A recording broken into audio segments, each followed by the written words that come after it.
নমস্কার বন্ধুরা, রকি কিচেনের তরফ থেকে সকলকে স্বাগত জানাচ্ছি। আবার একটা রেসিপি আপনাদের মাঝখানে শেয়ার করতে চলেছি, সেটা হলো পাস্তার স্টাইলে ভাপা পিঠে বানানো। তাহলে চলুন দেখে নেওয়া যাক আজকের রেসিপি। ওভেনে একটা কড়াই বসিয়ে তাতে দিয়ে দিয়েছি কিছুটা পরিমাণে জল। জলের মধ্যে দিয়ে দিলাম পরিমাণ মতো লবণ।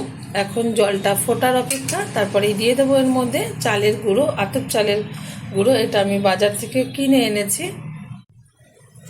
জলটা ফোটা শুরু হয়ে গেছে। চালের গুঁড়োটা দেওয়ার আগে দিয়ে দিচ্ছি একটু ঘি, যাতে একটু সফট হয়।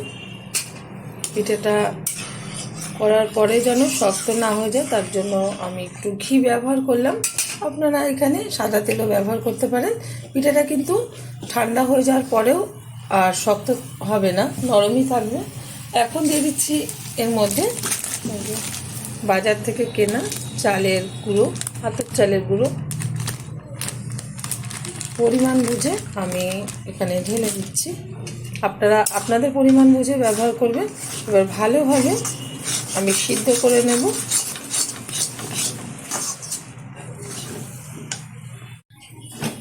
এটা ভালোভাবে সিদ্ধ করে আমি একটা ডো বানিয়ে নিয়েছি। এবার একটা পাত্রে ঢেলে ঠান্ডা করে তারপরে মেখে নেব। আর এটার মধ্যে যে পুরটা আমি দেব সেটা এখন বানিয়ে নেব। পিঠের মধ্যে যে আমি পুরটা দেব তার জন্য ওভেনে কড়াই বসিয়ে দিয়ে দিয়েছি। কড়াইয়ের মধ্যে কিছুটা পাটালি গুড়। এখন দিয়ে দেবো এখানে যে কুড়িয়ে রাখা নারকেল দিয়ে দিচ্ছি। ভালোভাবে নেড়ে চেড়ে নিয়েছি। আর এদিকে কিন্তু গুড়টাও সুন্দরভাবে গলে গেছে। এখন একটু ভালোভাবে পাক দিয়ে নেব।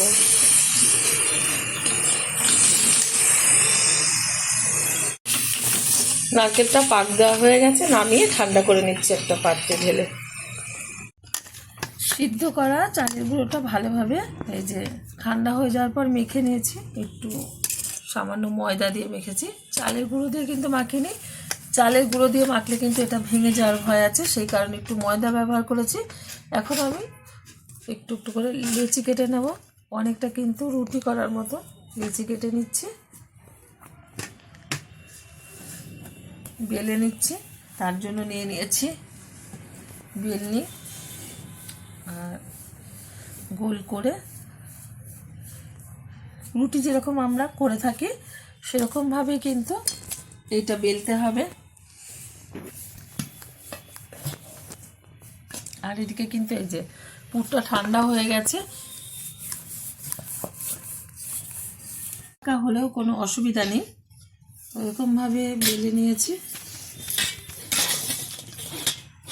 আর এখানে যে পুরটা আছে এটা এখন সুন্দরভাবে আমি এর মধ্যে দিয়ে দেব, একটু লম্বা লম্বা করে।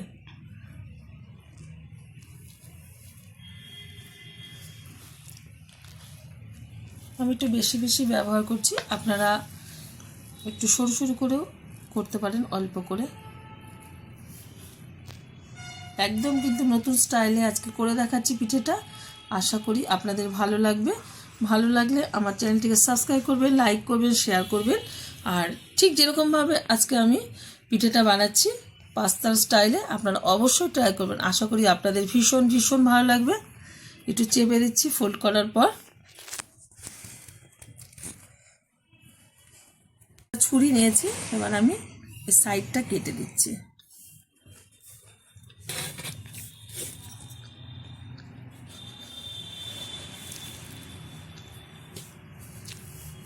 এই যে লম্বা সাইডটা এটাও কেটে দিচ্ছি। এবার পাস্তা আকৃতির আমি কেটে নেব।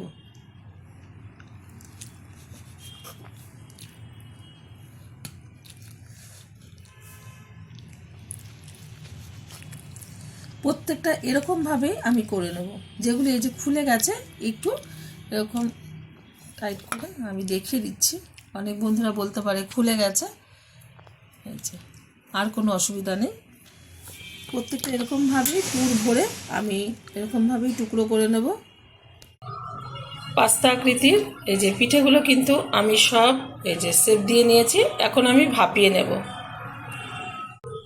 পিঠেগুলো ভাপানোর জন্য ওভেনে আমি একটা হাঁড়িতে কিছুটা জল বসিয়ে দিয়েছি, তার উপরে দিয়ে দিয়েছি একটা ঝাঁঝরি টাইপের পাত্র। এখন এর উপরে দিয়ে দেব একটা পরিষ্কার রুমালটা আমি সুন্দরভাবে পেতে দেব।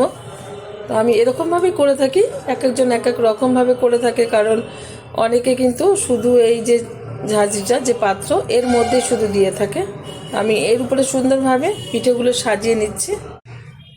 পিঠেগুলো কিন্তু সুন্দরভাবে আমি সাজিয়ে নিয়েছি। এবার আমি ঢেকে দিচ্ছি রুমালটা দিয়ে।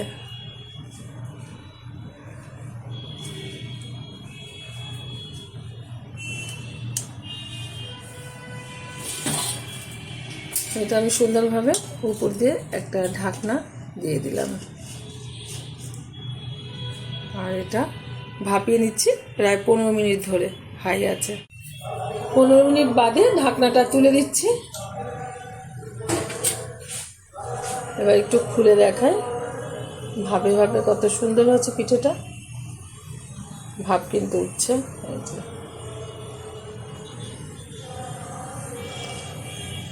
পিঠেগুলো হয়ে গেছে, নামিয়ে এখন ঢেলে দেব একটা পাত্রে, আর সবাইকে গরম গরম অবস্থায় সার্ভ করব। দেখা হবে পরের ভিডিওতে নতুন কোনো রেসিপি নিয়ে। ধন্যবাদ।